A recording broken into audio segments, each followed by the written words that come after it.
This week on Art on the Air features two local theater directors, both sharing their career journeys. First, the newly reappointed executive director of the Memorial Opera House, Scot PJ MacDonald, and next, the new artistic director for Towle Theater, Dion Stover. Our spotlight's on LaPorte County Symphony's 52nd season opener with a vibrant musical tribute to Latin American music and the Day of the Dead with executive director Emily Yiannias.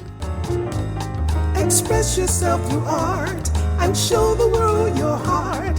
Express yourself through art and show the world your heart. You're in the know with Esther and Larry. Art on the air today. Stay in the know with Larry and Esther. Art on the air our way. Express yourself through art and show the world your heart. Express yourself through art and show the world your heart. Welcome. You're listening to Art on the Air on Lakeshore Public Media, 89.1 FM, WVLP 103.1 FM, our weekly program covering the arts and arts events throughout Northwest Indiana and beyond. I'm Larry Breckner of New Perspectives Photography, right alongside here with Esther Golden of The Nest in Michigan City. Aloha, everyone. We're your hosts for Art on the Air. Art on the Air is supported by an Indiana Arts Commission Arts Project Grant, South Shore Arts, and the National Endowment for the Arts. Art on the Air is heard every Sunday at 7 p.m. on Lakeshore Public Media, 89.1 FM, also streaming live at lakeshorepublicmedia.org, and is available on Lakeshore Public Media's website as a podcast. Also heard on Friday at 11 a.m. and Monday at 5 p.m. on WVLP 103.1 FM, streaming live at wvlp.org. Our Spotlight interviews are also heard Wednesdays on Lakeshore Public Media. Information about Art on the Air is available at our website, breck.com/AOTA. That includes a complete show archive, Spotlight interviews, plus our show is available on multiple podcast platforms, including NPR One. Please like us on Facebook, Art on the Air, WVLP, for information about upcoming shows and interviews. I'd like to welcome back to Art in the Air Spotlight from the LaPorte County Symphony Orchestra, the executive director, Emily Yiannias, and she's going to tell us all about their upcoming, actually their 52nd season opener, the vibrant tribute to Latin American music and the Day of the Dead. Emily, welcome back to Art on the Air Spotlight. Thanks so much. Thanks for having me. Glad to be here. Always glad to have you on. Well, tell us about the first concert. You know, you just wrapped up Who's Your Star and the Drayton concerts, and briefly just tell us how those went. Yeah. Oh, just fabulous. Hoosier Star was awesome as usual. We have two very awesome, talented winners who will be performing their pieces at our summer concert next year in Friendship Gardens, and then again next fall at next year's Hoosier Star. I always say it's like they've won a pageant, or they're Miss America. They have their winners tour now, as they hold the title for the next year. Yeah. And how many people did you have audition initially? About 65. Wow. 65 people. Yeah, for those 10 spots. So the numbers seem to grow every year. And the turnout for the Drayton concert, how'd you do on that? Yes, fabulous. Over 5,000 for the three concerts, and just so fun to see the kids get excited about classical music and orchestral music. So tell us about the upcoming concert, your season opener on November 2nd. We're very excited about this one. It falls on the Mexican holiday Dia de los Muertos, so we were super excited to bring this program to the region, some pieces that Dr. Watson has been wanting to do for a long time. One of which is Rodrigo's Guitar Concerto. It's kind of the classical guitar concerto in the repertoire. And we have a fabulous guitar soloist coming in. His name is Guido Sanchez Portugues. He is a professor at the University of Illinois. Professor of guitar. He's from Costa Rica, and he will be coming to play that title solo. So that's going to be really exciting. Anything else surrounding this concert that your guests can expect? Yes. So we have a fabulous ballet troupe, Ballet Folklorico Yoretzon. Hopefully I pronounced that correctly. They are coming from East Chicago to do some dancing at 6:15 p.m. Pre-concert, they'll be dancing. And then we also have the Hispanic Heritage Group from Purdue Northwest is going to be hosting some activities pre-concert. So we're really excited to be working with them to bring the full experience to this concert. Now, season subscriptions people can still get those, correct? They still can. Yes. We have our fashionably late subscribers. So we'll have information about that at the concert itself. You can still subscribe for the final 3 concerts of the season, February, March, April. And so you'll still receive a little bit of a discount there on if you buy all 3 concerts. And of course, you have single seats available also.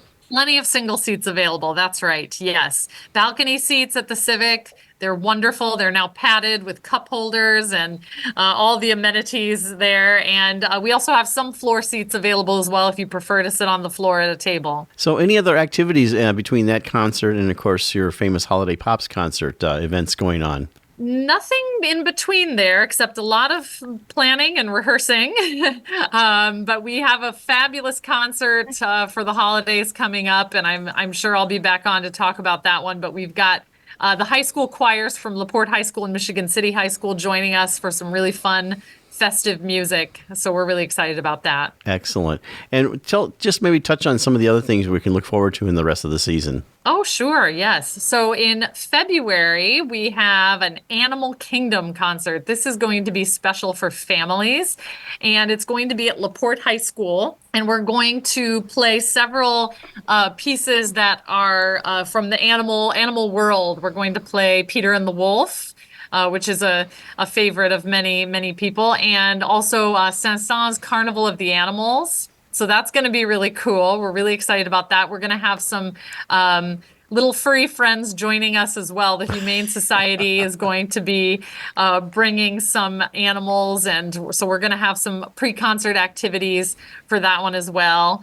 March, we've got an exciting classical concert, Schumann's First Symphony, some springtime themed music, even though we well know March 9th will probably not feel very springy. We're going to will it to come. Yes, exactly, with some spring themed music. And then in April, we've got our Spring Pops, which is going to be Some Enchanted Evening, a night of Rodgers and Hammerstein. So lots of wonderful music to look forward to this season. Wow, what a schedule. And having attended several of your concerts, it's just a wonderful orchestra.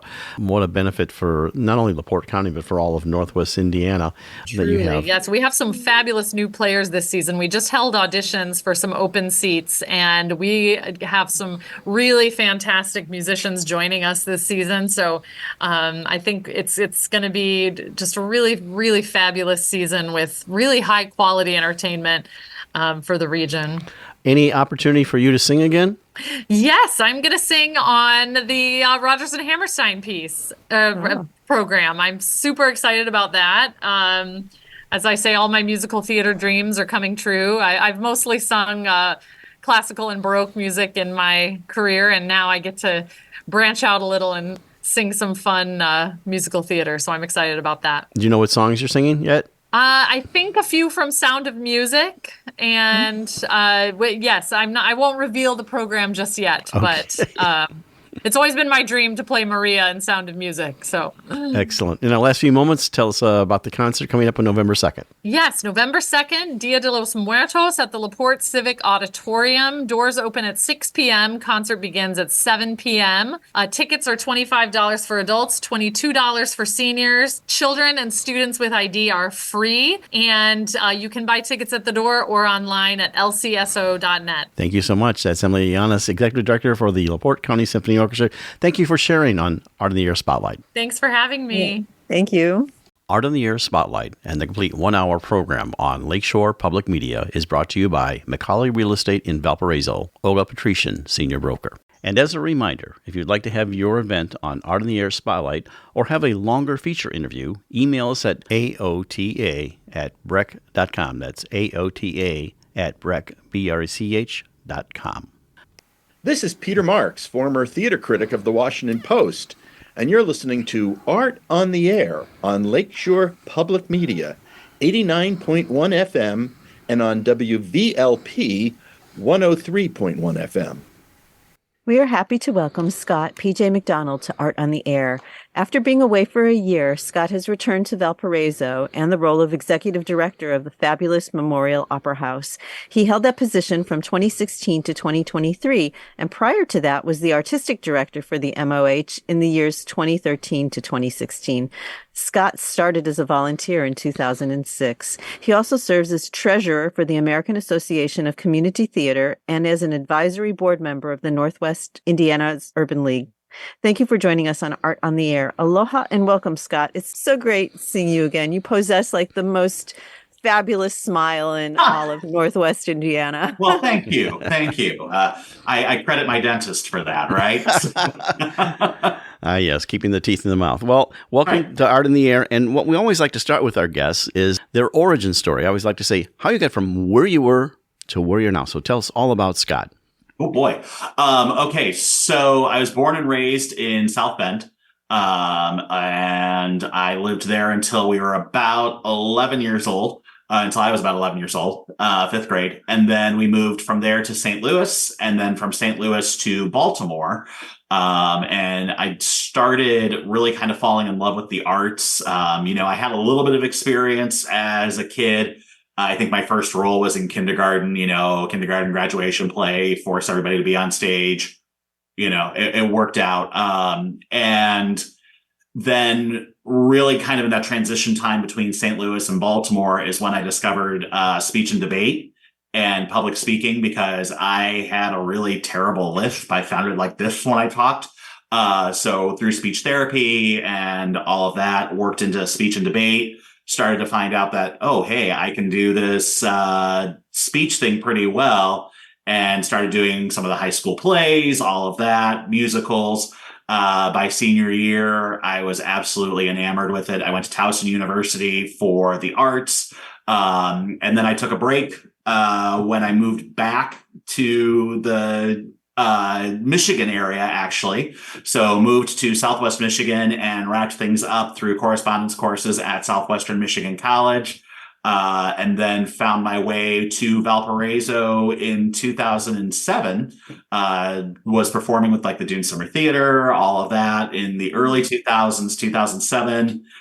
Somebody called me and they were like, hey, I need an ensemble member for MAME. And I know that that's a hike for you, but would you be willing to do it? And I said, sure.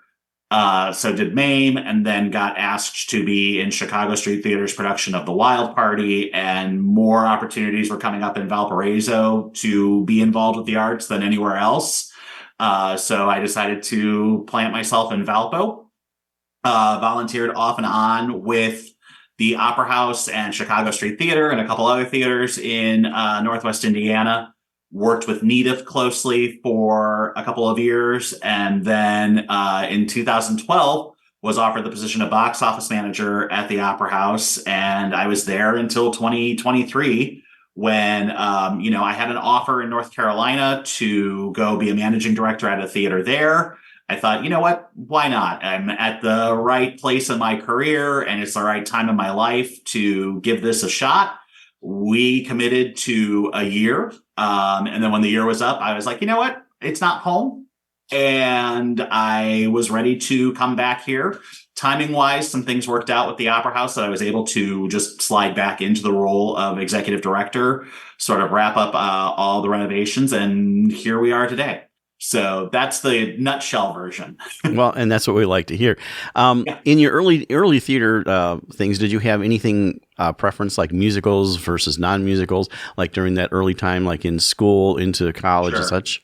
Sure. I really did enjoy musicals as a kid. I think one thing that I absolutely love are like the old movie musicals, the original MGM classics like Singing in the Rain and Hello, Dolly, and even, it's not my favorite musical, but MAME with Lucille Ball. I really fell in love with some of those as a child.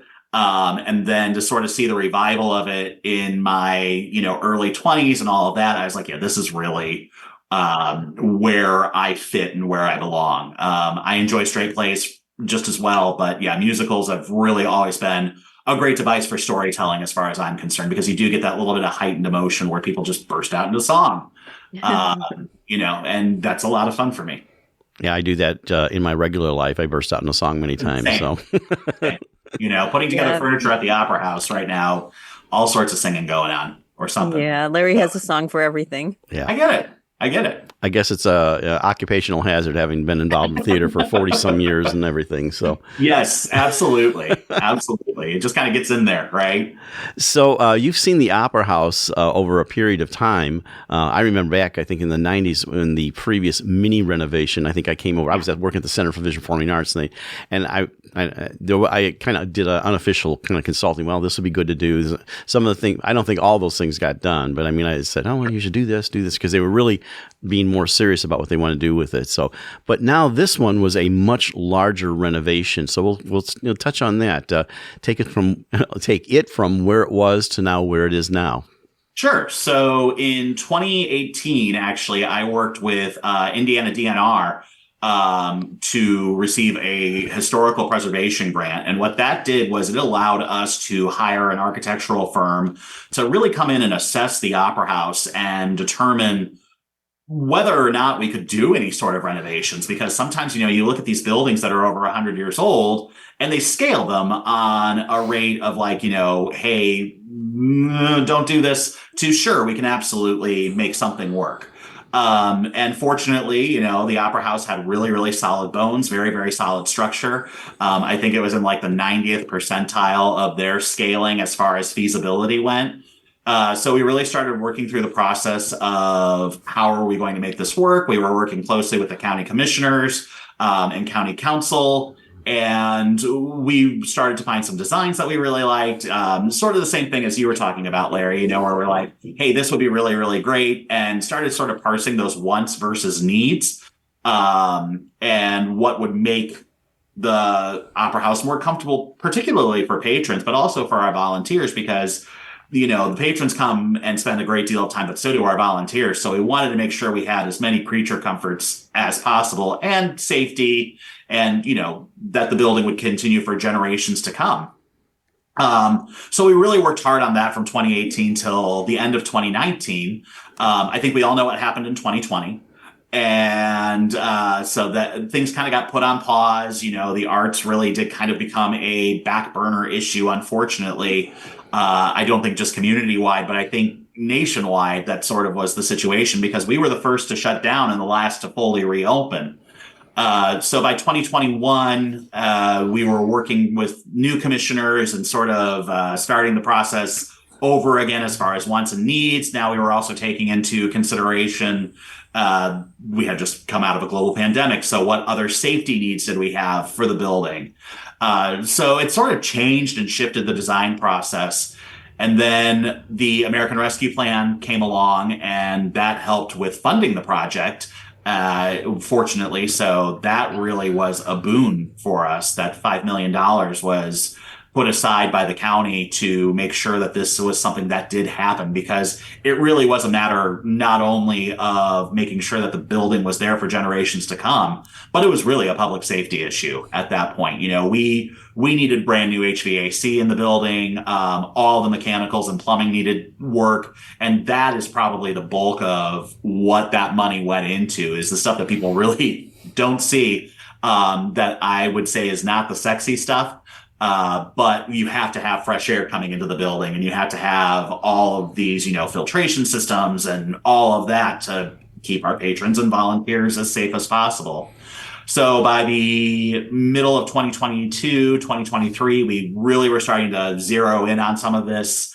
And it got pushed through last summer in 2023, after I had already taken off to North Carolina. And work started in end of April of this year, and is just now finishing up. Like I said, a little bit earlier in our prelim, we're really just kind of wrapping up some of the HVAC stuff, because that is the stuff that, while it was the most needed, is also the most complex. And I think our last thing that's happening is new windows are going in next month, in November. So we're really, really excited about all of it. It's very exciting. Yeah. But you know what? I want to take you back to that 5-year-old boy who had that acting experience. So after that, did the schools you go to and your family, did they nurture that in you? And so my ultimate question is going to be, are you going to seize opportunities to continue acting? Will you have the time and opportunity to do that? Are you going to do that? So, but I do want to hear about, the whole process of your, acting. Because I think I read that, you told your parents, I want to be an actor. And like most parents, they say, oh, that's really nice, but you better have a real job. 100%. Absolutely. So, as far as schools and parents went, I think they nurtured in their own way, and ultimately it was probably my safety or whatever they wanted to keep at the forefront, right, and make a priority. So yeah, it was that sort of thing where I was like, I want to be an actor, I want to be a director, and okay, great, kid, that's great, but make sure you have a real job lined up. And so, I found ways to get myself into performances and all of that, but also to get myself into a lot of trouble, if we're going to be really honest. On report cards, he talks a lot in class. He is always outgoing, that sort of thing. So did the school have a theater program though? Like high schools usually have? No? The high schools that I went to did, but elementary school, not so much. Just Christmas things, huh? Yeah, exactly. Christmas things, graduation things, choir, all of that. Sure. So, you figure those things out and make it work.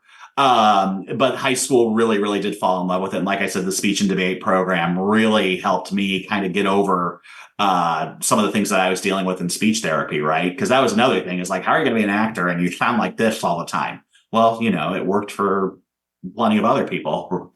So why not? So sure. I mean, I think there was nurturing in its own way, but I think a lot of it was, to use a phrase that I think might be a little bit overused, pulling myself up by my bootstraps and saying, I can really do this. Well, you have to have that deep desire that absolutely. gives you that, impetus. Absolutely. And will I seize opportunities to perform? Sure, if they're available to me and if I have the time. And I'm in that middle-aged category right now where it's interesting because there's not a whole lot of really exciting roles that I want to do. And it's that weird, like, I'm not 18 and I can't play 18 anymore, unless we're doing like the geriatric version of Grease. And I'm not the wizened old dude yet. So really trying to find those things that really speak to me that I want to do. Is kind of, well, that's exciting though, Absolutely. And, I love directing. I think that that's really where I find a lot of passion, is being able to tell the story and working with a group to tell the story and say, hey, how do we pull this thing apart?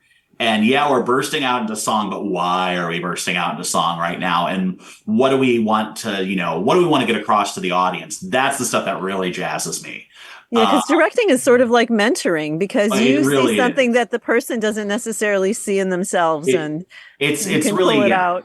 Yeah, it's consultation and coaching, and those are things that I absolutely love to do. And really getting to have some of those discussions with performers and say, hey, how do you feel about trying this?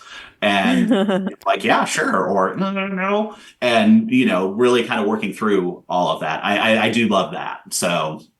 Yeah, that's what I was going to ask a little bit more, and you kind of answered part of it, but your directing process, because you were artistic director before you became executive director, and correct. and I think you kind of answered this, that even now you have opportunities possibly to decide, hey, I'm going to direct this particular show here, because that way you have control. But when you're working through as a director, now everyone has. I've worked with directors who are I almost choreograph every single move of everyone on stage. Has to be here doing that. I come from a loose blocking thing where there are certain points they need you to be, but so what's your style of directing when you approach, especially with a musical? With a musical, it's really that same thing, Larry. It's just kind of that loose, hey, and especially when it's a book musical, a narrative style. Hey, this is where we need you to get from A to B. And now the choreographer is going to work with you on movement of, this big dance number. So I'm very, very collaborative. I'm very collaborative with my performers too, because I do ask the question a lot, why are you doing that? And how do you feel about this? Before we, even put it on the boards, just, what's your feeling here? What do you think this character's feeling? Because I think, as we've all heard our entire lives, acting is being. So you want it to be as realistic as possible because, sure, there's those points in musicals where it's like, okay, this is obviously a setup, but it's engaging for an audience when they're like, oh, I can totally relate to this character, even if she is, the witch in Into the Woods or something along those lines. I can relate to the way she's feeling right now. So, just working through that process is a lot of it, the emotional, what drives these characters. Yeah, and some of your favorite shows. What is something you're both musical and non-musical? What are some of them that I just absolutely love this show, and maybe on the other side of that, I really don't like this one. I think like a lot of directors and performers, I'm a Sondheim junkie. I think one of my favorite experiences as a director actually was 2014. We did Company at the Opera House, and that cast was like, I say it's lightning in a bottle. It was just one of those things, like, it was fun. There wasn't a whole lot of drama or personality or anything like that. Everybody really loved each other. And that came across on stage, right? And, when we can tech through a show and we're like, okay, we're doing cue to cue, and we just whip through it, and it's just, we're laughing the entire time and having fun. That's what, theater at its core is to me. I think that was one of my favorite experiences, and probably one of my favorite shows. I'm a Sondheim freak, so give me Company, give me A Little Night Music, give me Sweeney Todd, give me all of those. I also like I said, I love the old classics. We're doing Singin' in the Rain in 2025 as our season opener, and I'm very, very excited about that. As far as straight plays, I lean into like the classics. I love Tennessee Williams. I like Noel Coward, Blithe Spirit's probably one of my favorite scripts, and Private Lives. I think that those shows are hilarious because they're timely even now. They're written in the style of 1930s, 1940s, sure, but we all have relationships and we all have things and we all have stories to tell. As far as things that I don't like, there's really not very much that I, am just like, there's a few shows that I think probably came out in like the late 90s, early 2000s where I don't know what the hell was going on in the arts world. But I'm just like, okay, do we need to produce Bat Boy? Right. Shows like that, I'm just like, I can take it or leave it. But again, they have their place in the canon. But I love a good story about a flop as much as the next person too. Let's see what we can do to make it fun. So yeah, that's me. So, Scott, how involved are you with the youth program and the camps? Sure. So I'm really involved more from just the oversight perspective. We have a very, very talented education director, Jonathan Owens. He just wrapped up as the monster in Young Frankenstein, actually. You wouldn't know that, from that performance that he absolutely adores kids, right? And his heart is just as big as he is. But he works for Boys and Girls Club. He's overseen our education program. He and another young woman, Alexandria Ingram, oversee the Penguin Project, which is our program for students with disabilities. So really, I serve more advisory with them and just making sure that things stay on track. I do pop in and, work with our parents group and all of that just to make sure that, everything keeps moving and all the trains leave the station on time. But besides that, I just work really, really hard to keep it funded, because I really believe in youth theater, and there has to be another generation coming up because unfortunately I can't stay executive director forever. I tried to leave once and look how that turned out. So we need to make sure that we're doing some good succession planning too, right? And that means finding people that are passionate about it, like I was when I was a kid, that can be molded to be our next group of leaders. So that's important to me, and I will always work to make sure that happens for those kids.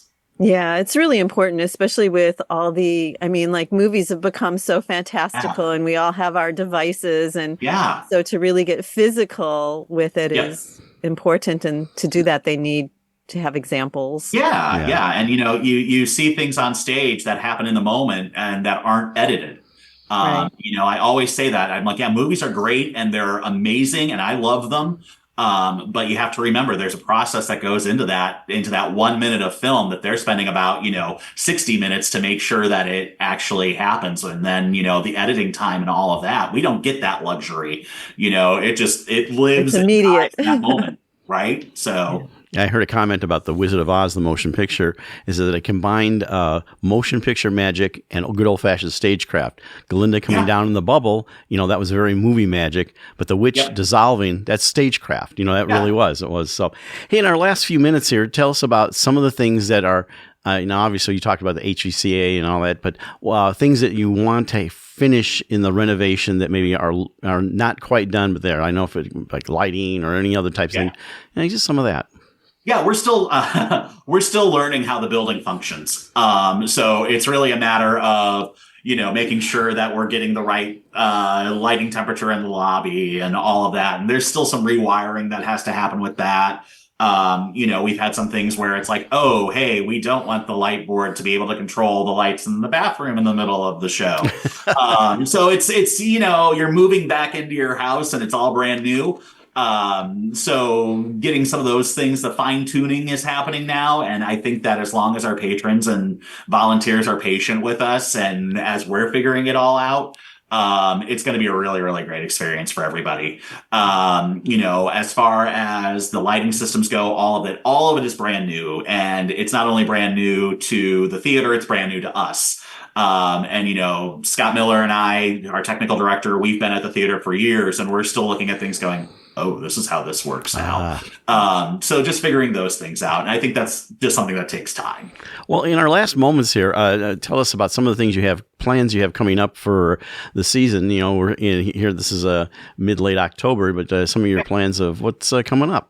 Sure. So we are in rehearsals for Scrooge the Musical right now. That opens up Thanksgiving weekend and runs through the middle of December. And then we are getting ready to start auditions for Singin' in the Rain, which is our first show of 2025. We will also be doing Forever Plaid in 2025. We will be doing Oliver with our Limelights kids and The Music Man with our Penguins. And then Rocky Horror next fall. And wrapping everything up next year with Charlie and the Chocolate Factory. So we've just launched our 2025 season. We're very, very excited. Wow. What a lineup. It's a great lineup and it's going to be a lot of fun.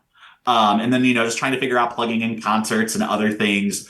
But we're very, very excited about it. And, of course, wrapping this season up with Scrooge and, holiday pops and all of those good things that we always do every year. So we're very, very excited and grateful to be able to do it. That's great. Well, we didn't ask the question, but that's Scot PJ MacDonald, the new executive director, new again at the Memorial Opera House. And they do have some other concerts coming up. November 2nd, we have Michael McDermott. We have one for a Spotlight Interview, Ultimate Doors, and a few other things, Veterans Day concert and things like that. Scott, thank you so much for coming on Art on the Air and sharing your arts and theater journey. My pleasure. Always a good time. Thank you so much. Thank you. Hi, this is Morgan McCabe, freelance theater professional and writer for the Northwest Indiana Times. You are listening to Art on the Air on Lakeshore Public Media, 89.1 FM, and on WVLP 103.1 FM. Thanks for listening. We're glad to welcome Dion Stover to Art on the Air. Dion is the newly appointed artistic director for the Towle Theater in Hammond, Indiana. Prior, he was the artistic director of the Myers Dinner Theater in Hillsborough, Indiana. Dion has had a long-time career as a performer in regional and national theaters and rounded that out by teaching theater at the University of Arts and Sciences of Oklahoma.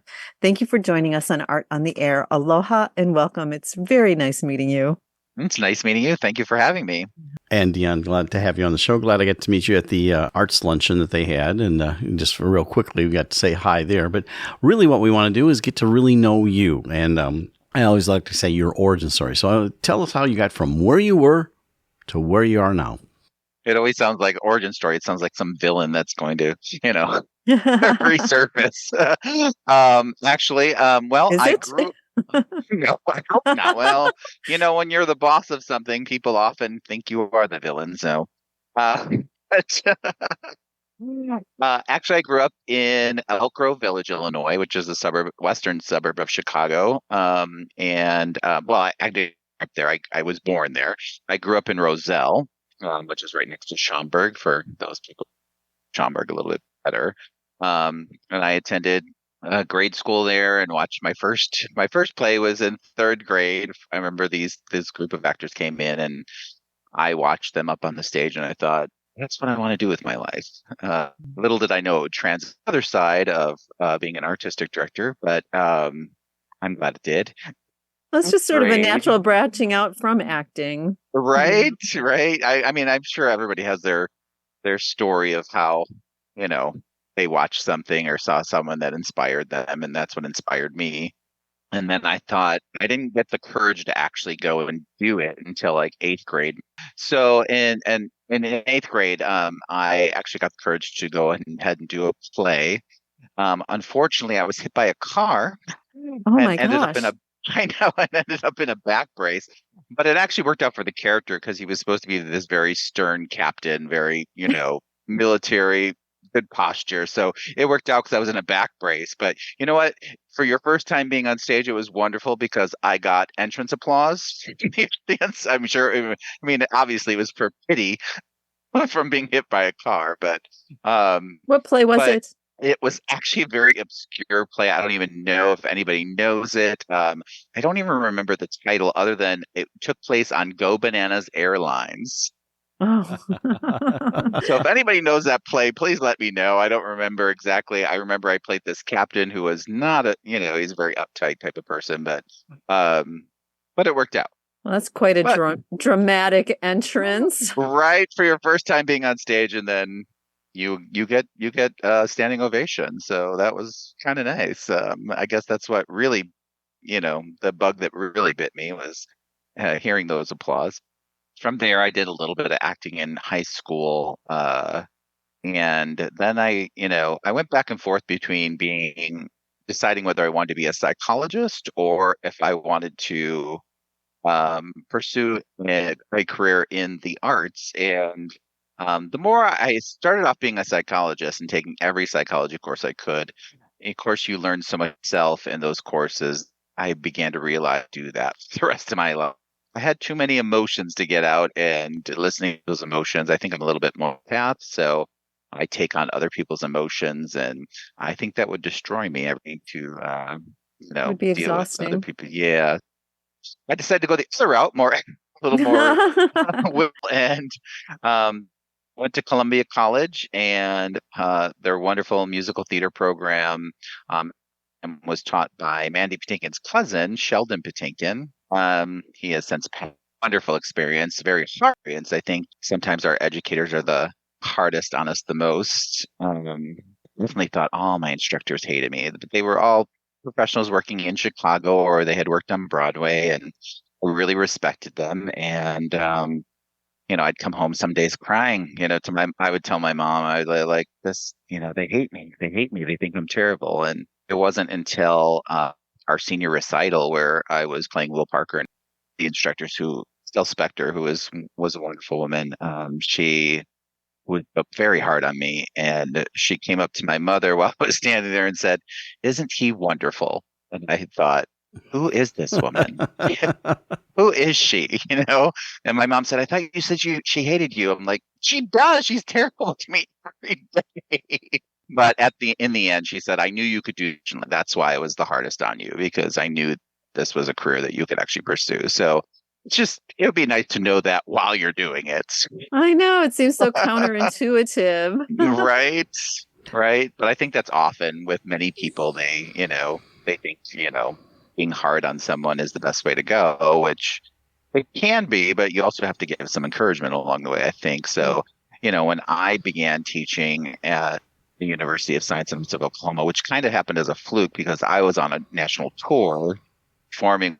We had stopped off in Oklahoma. She's like, "Hey, do you want to come with me to my, alma mater?" And I'm like, "Sure," and started talking with the teacher. And then he's like, "Well, would you guys want to come back and do a workshop sometime with the students? So we did that. It was very successful and well received. So then he was like, hey, why don't you become an adjunct here and start teaching? So when I wasn't performing, I would then go back and give back and work with the kids, and it was very rewarding to be able to go and share my knowledge with them and how they can get into the arts and perform and do it professionally, and try to give back the way I would have wanted to have been taught, so that was very, especially hearing, I'm still hearing from some now, they're like, hey, you told us should I do this at an audition? So, I think it's full circle, I think, in life, so. Right. Yeah, it was really great. I know my directing experience is I prefer to lift people's spirits to the task and not really berate them. And one of the things that I do when I would give notes, I always gave the notes to the character name, not them. When we were doing notes and all that, I said, now, Juliet, you need to do da, da, da, da. And I thought it made it less personal and put it within the context of play. And of course, I never give negative notes in front of everyone else. If there's a really negative note, which very seldom happened, that would always be, one-on-one. Yeah. I thought that's a much better thing. And you tell me this story about her being hard on you that, I think, oh no, that's not the way to do that. You can raise the bar different ways. So. Yeah. Well, everybody teaches differently, I guess. I kind of understood the method, but I think there needed to be a little bit of balance. Like anything in life, I think you need a little bit of balance. And I think that's the way I direct too is, first of all, I tell the actors before I begin notes, I'd be like, a lot of this sounds, but it's because I don't have to write down all the positive things that all you do. Because I think all of you are wonderful, any wonderful things, but we don't have notes for me to give you all the wonderful things. So know that I think you're wonderful. These are just things I want to fix. Right. So that they know that. I right. get what as you long mean as by, you preface it, and it has that context. Yeah. Yeah. So that Then you're way not they know, putting I'm somebody doing a lot of down. good things too. Yeah. Yeah. I understand the thing about using the character's name, because I often do that too. Sometimes I flip back and forth because I will say the character name and then be like, well, also you, I don't want them to think that I don't think of them as a person either. So no. So I kind of flip back and forth. Yeah, that's good. I always think too, notes after 20 minutes, you're done. Yeah. And a technique That's I true, did, too. especially in our larger shows, is where, especially in musicals where I had notes maybe from my music person and things like that. We do that, but if there's any other notes, we would then send an email out with a summary and say, okay, here's some of the more details that we want to cover. And that was a lot. That way you're not wasting time after a rehearsal, and especially working with students that have maybe other agenda things. So that's great. So Yeah. Some notes I want to give personally just so that I know that they're understanding what I'm meaning. Right. But sometimes I do just send it out as an email because it does save time. But Sure. there are certain things where I'm like, I need to actually physically show you on stage where I want you to move, or, especially if it's been more than one time being the note. But just for your resume, by the way, that's a Tim Kelly play called Airline that you were in. I just looked it up, and it's called Airline. Okay. Yeah. And it's one of those that, Tim Kelly writes a lot of things for Pioneer Drama Service that are for young people. And it's obvious that it was. It's like, I think 12 men, 12 female. And you can then do so it's one of those, mass productions that Tim Kelly did. Yeah, he's puts those out. So that way you can add that to your resume somewhere down at the bottom. By the way, my stage debut was on Airline. It'll be part of my origin story. Well, yeah, it is. So, doing your acting and your acting career, tell us some of your favorite roles and plays. Oh, so many.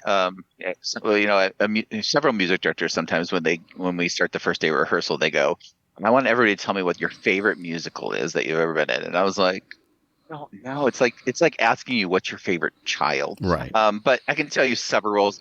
A unexpected role that I didn't think that I would enjoy as much as I did, and to this day is a show I think every actor should do just because of the craziness of the fans.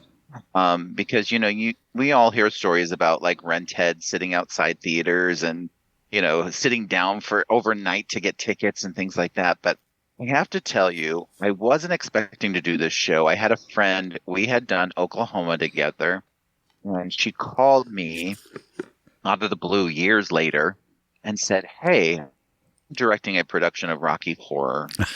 Auditioned everyone in the Quad Cities. I cannot find a Frankenfurter. Would you want to do it?" And I thought, what in Oklahoma hell made you think of me? Frankenfurter? But she said, "I know you can do it. My music director just needs to hear a little bit of you singing from the show. So can you send me a clip if you want to do it?" And I thought about it, and I was like, I never thought of myself being in women's lingerie. So I did it, and I went full out. I did the makeup. I, got a bustier. I sang the clip for the music director, and 20 minutes later, she texted me and she said, "He watched it. You love the role."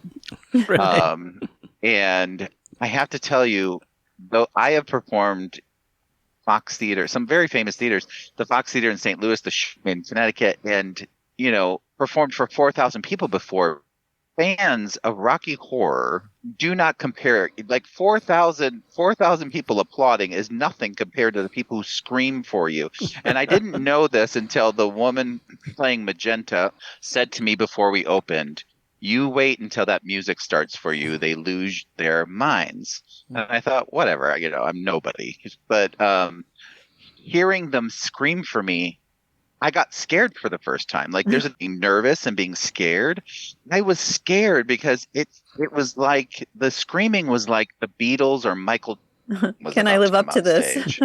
Right. I'm like, this is not, but that's how they are. The fans are crazy. So that's a show that I definitely didn't. I loved it. I loved every minute of it. And I told every actor they should probably do that show, whether you think you should or not, because I didn't think I should, but it was wonderful. You're listening to Art on the Air on Lakeshore Public Media, 89.1 FM, on WVLP, 103.1 FM. And how about in the main genre of musicals? Because that came, as a film first, that was converted to a play. So, like any other musicals or plays that you like from more traditional theater? Yeah. Well, the most traditional, Rodgers and Hammerstein, of course. I have the pleasure of playing Will Parker twice. Luckily, an actor friend of mine, Mike Zygo, who was one of the original one of the original members of the Broadway cast of Once, we had done the Full Monty together and had done a tour of that, and he taught me Crow. So I was able to incorporate into Oklahoma, which was fun.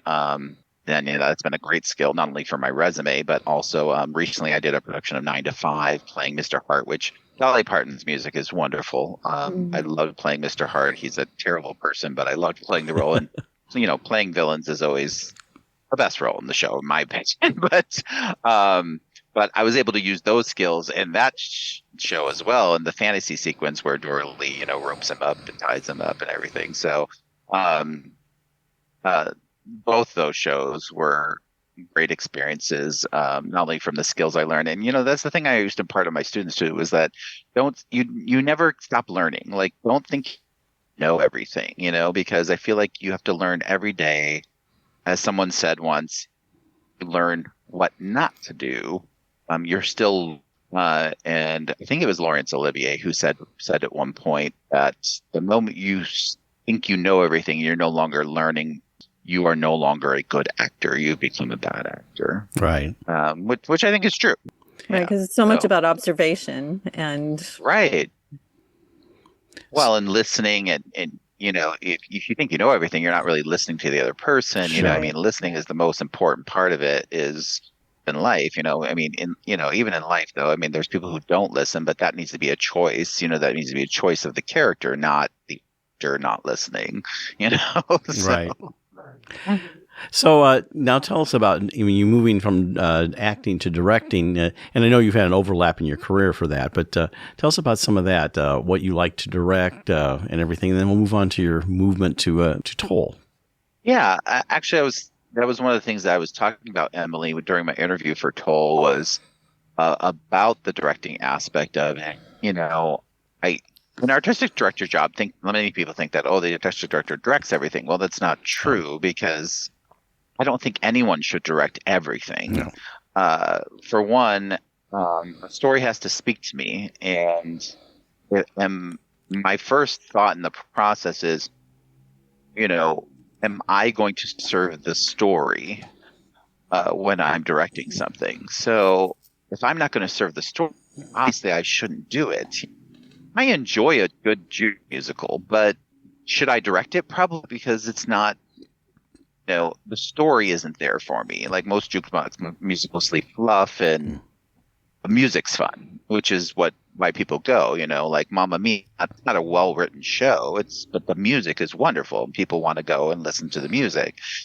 So that's not my type of show. My show has to speak to me and be able to tell it. And oftentimes it's a piece of comedy, or it could be a dramatic piece. Oftentimes my favorite type of shows to direct are those that both. Right. That you're able to, there's a line from Steel Magnolias, which is so true to me. It speaks to me as, laughter through tears is one of my favorite emotions. And if I can get a good story that does both for me, where, if you have ever laughed while you're crying about the dramatic piece, yeah, then you're, I think it's the best of everything for the audience member to, be able to escape and enjoy that. I know I had the same feeling about jukebox musicals.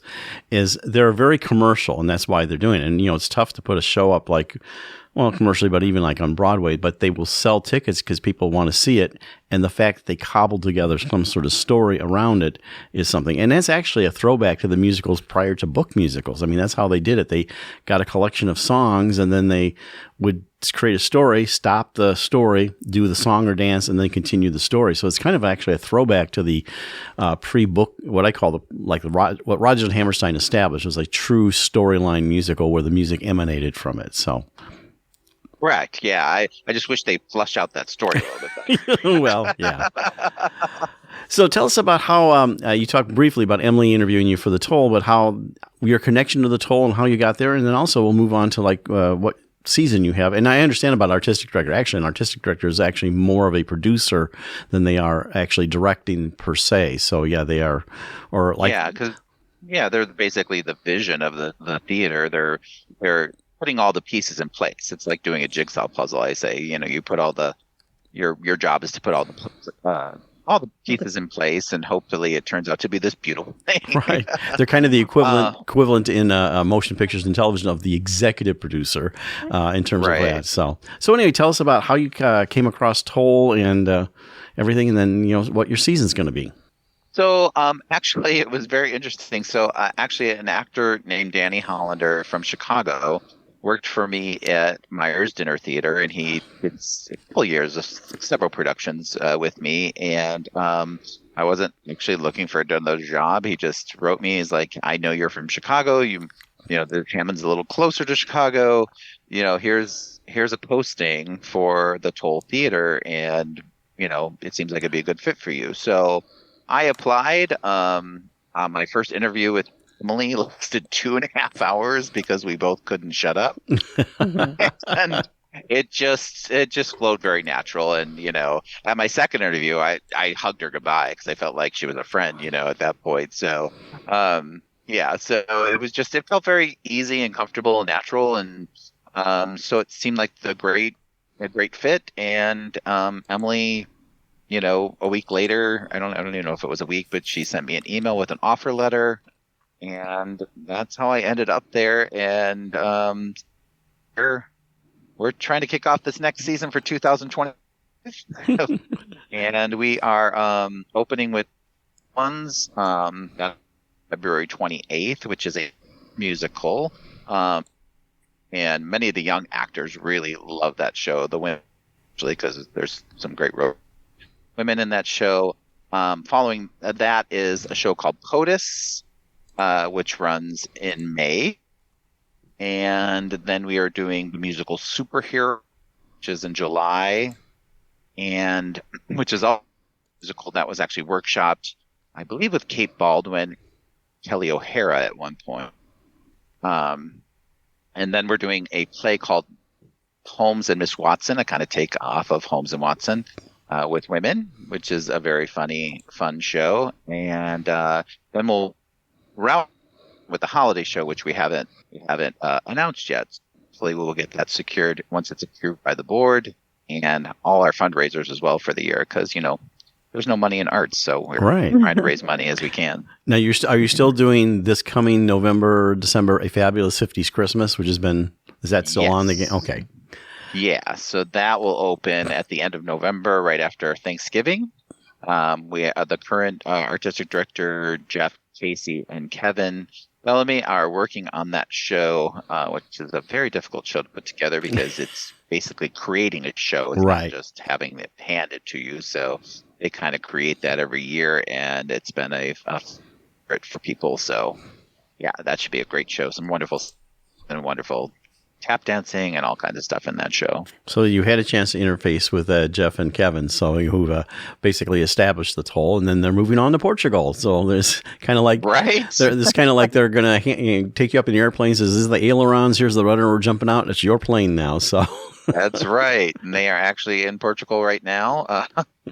So it's going to transfer over soon. So yeah, I'm just absorbing everything right now and planning for the new season. Sounds great. Well, we appreciate you coming on Art on the Air. That's Dion Stover, the brand new artistic director for the Towle Theater. Found out information online at Towle Theater, and to see their entire season. They also have packages available, and they also display artwork. Dion, thank you so much for coming on Art on the Air. Yeah, have an exciting time. Thank you. I appreciate it, guys. Thanks. We'd like to thank our guests this week on Art on the Air, our weekly program covering the arts and arts events throughout Northwest Indiana and beyond.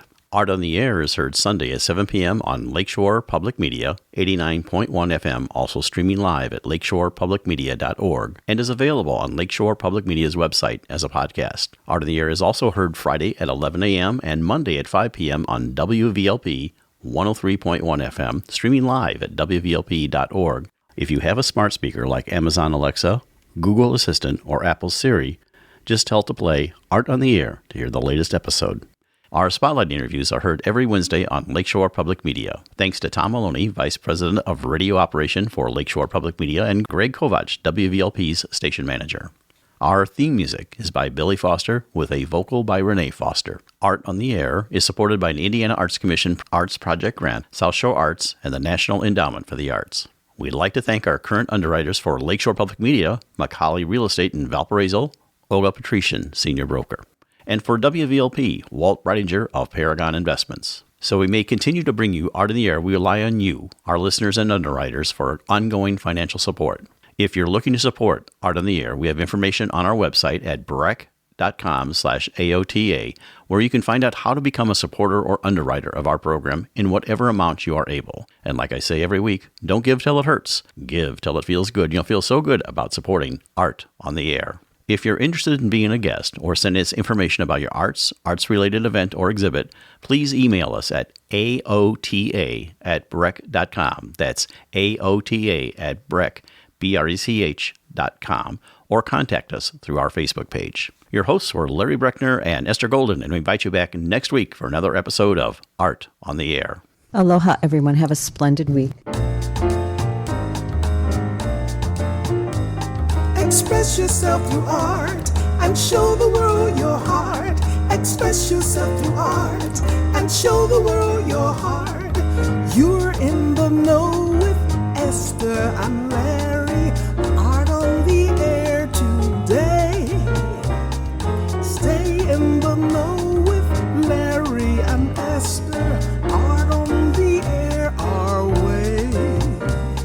Express yourself through art and show the world your heart. Express yourself through art and show the world